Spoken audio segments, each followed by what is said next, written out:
Hello, Sherry. Great to see you. How are you? Great. How are you?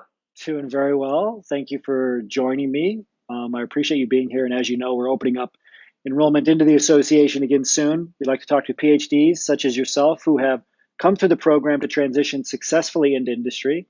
So, congrats. And maybe you can just start by telling us a little bit about yourself and the position and company you transitioned into. Sure. Well, first, thank you. And my name is Sherri Ter Molen, and I have a PhD in communication, which is a little unusual for the association. And I am an associate in nursing regulation at the National Council of State Boards of Nursing in Chicago, Illinois. Excellent. Well, congratulations again on successfully getting hired. Very exciting. I do want to rewind though to a little bit less exciting time. What were the challenges that you had in your job search? So I know you had some struggles, both the technical challenges, the mindset challenges. Can you talk a little bit about those? Oh, my goodness, it was really tough. When I first graduated, it was in May of 2018. And for several months after that, I started looking for a job and I was just getting no response whatsoever. My resumes were disappearing into the abyss. And I assumed it was because I had a PhD, which is probably part of the reason because I was applying to some positions that were maybe a little bit lower than a PhD level.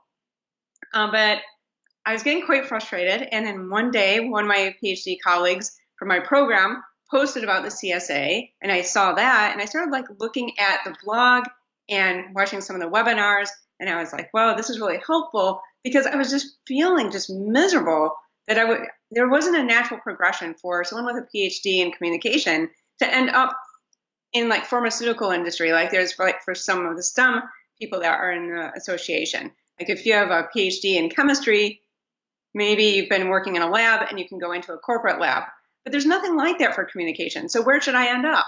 So I didn't even know where to start. And the CSA really gave me that direction. No, I appreciate that. And this is a concern that a lot of people have because the name cheeky scientist, everybody thinks, oh, you have to be a scientist, et cetera. So it takes some time to maybe try out the association. So if you could rewind all the way back to just when you joined, was there any early initial aha moments that you had, especially in terms of the materials?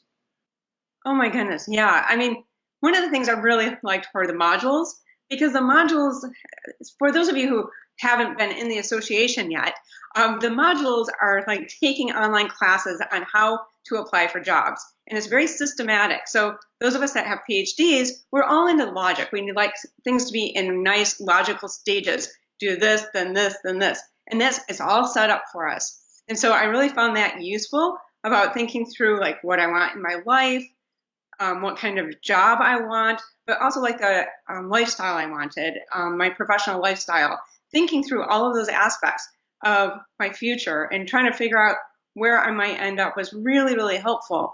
And then, of course, the Facebook group, which is fantastic as well because you get so much support in the group. And it's not just from the staff of the CSA, but also the members. And people were reviewing my resume, my website, my LinkedIn. So I got a lot of value from that as well. So both the content and the social aspects were really I'm glad helpful. I'm glad you brought up the social aspect because I think as PhDs we tend to undervalue that, and it's hard to describe how like an online community or group can help you.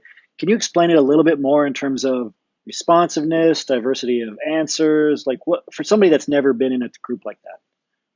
Well, let me give you a really specific example. Like Facebook, you can go on and post all day, and it's great to get responses and likes and things, but it goes beyond that. I had not one, but two people from the Facebook group say, hey, you know what? Why don't we chat this weekend?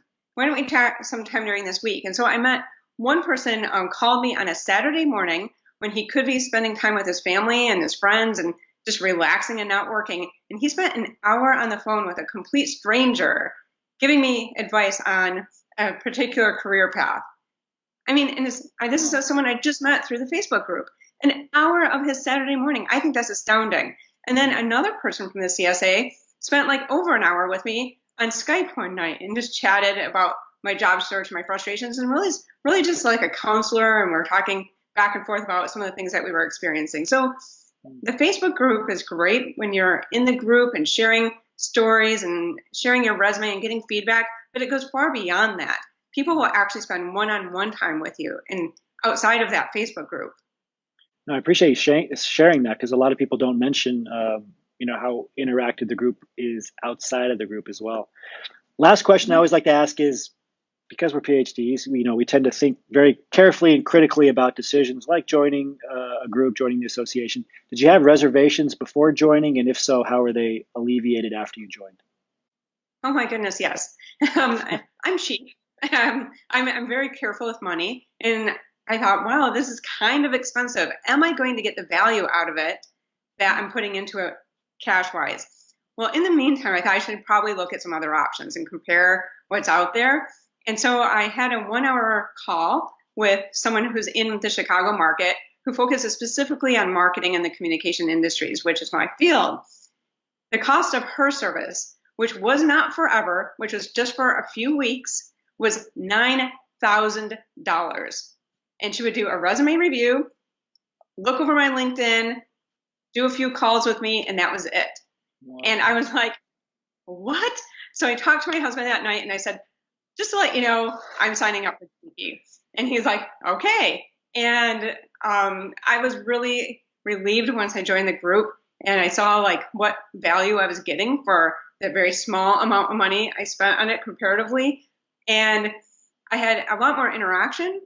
There were many more materials. And I thought, well, maybe with the other thing that was 9,000, I would get more like one-on-one. So when would sit there and go through my resume with me, I didn't find any less service in the CSA because I had so many people looking at every line of my resume and giving me really good feedback. So, I mean, it was valued 10 times over what I would have gotten, I think, in the other. Plus, that would have ended by now. And look, I'm still part of the CSA today. Sherri, thank you very much. I really appreciate that example because a lot of PhDs, they don't realize how valuable they are, how marketable they already are. They don't need to pay 9, 10 grand to get a Oh, job. You got hired, and you're right. You're a lifetime member, so we look forward to watching your continued career success. Thank you. thank you, Isaiah.